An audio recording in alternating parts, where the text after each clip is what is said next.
I welcome you back again to another video lecture on C++ programming, and in this video lecture we go ahead and look at a simple project on how to convert decimal to bitwise.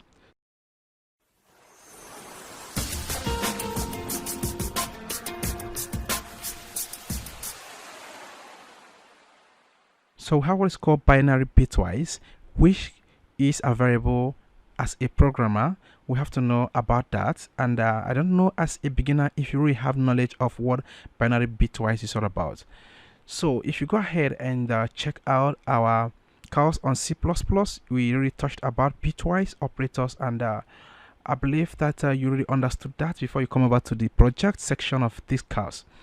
So let's go ahead and do that step by step, and we're going to start by initializing integer variables of x, y, and z, and put a semicolon at the end. So now we're going to request the user. We're going to tell the user to please insert a decimal number. So I want to say insert a decimal number. Alright, so go ahead and end that and put a semicolon. And using the input stream, go ahead and save that right inside x, and we'll go ahead and print out the bitwise equivalent of decimal, and we're going to use the output stream, and to print that out we're going to use a for loop. Okay, so using the output stream, we go ahead and say the bitwise or the binary bitwise, because it's usually the bitwise is always in binary, so you can always say the binary bitwise equivalent of binary bitwise equivalent of. So go ahead and let's save this right inside. Go ahead and create another one. Let's say a, and let's say that a is equal to x. Then the binary bitwise equivalent of a is, so we're going to use a for loop to generate the output of the bitwise. So we're going to say for y equal to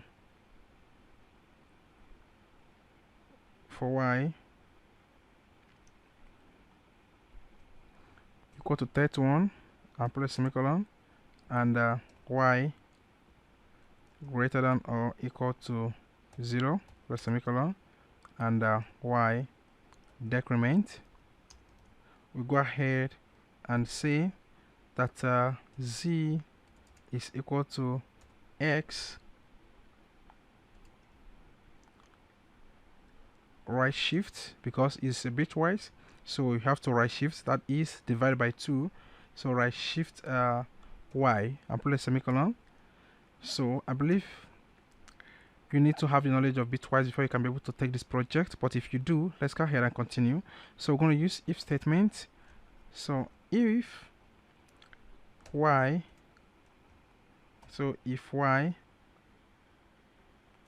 and 1, that means if y is logically ANDed with 1, so if y and 1, then see out, use the output stream and print out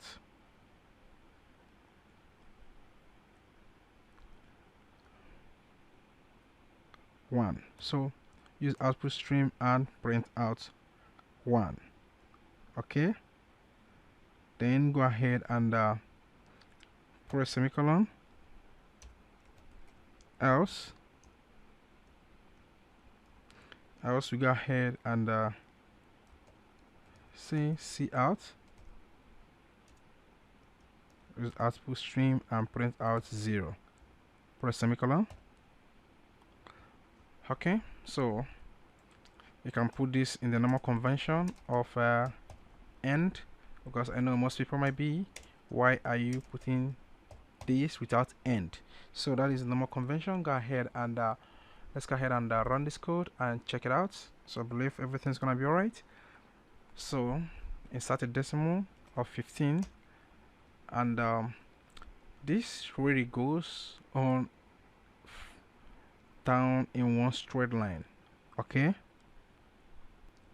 so if you use some other IDEs like Dev C++ and other ones, they will print out this in a straight line. Okay, so, but that is the bitwise operator of 15. Let's go ahead and check bitwise operator of let's say 20, and so that is what you have, and you can see that this really moves in straight line down.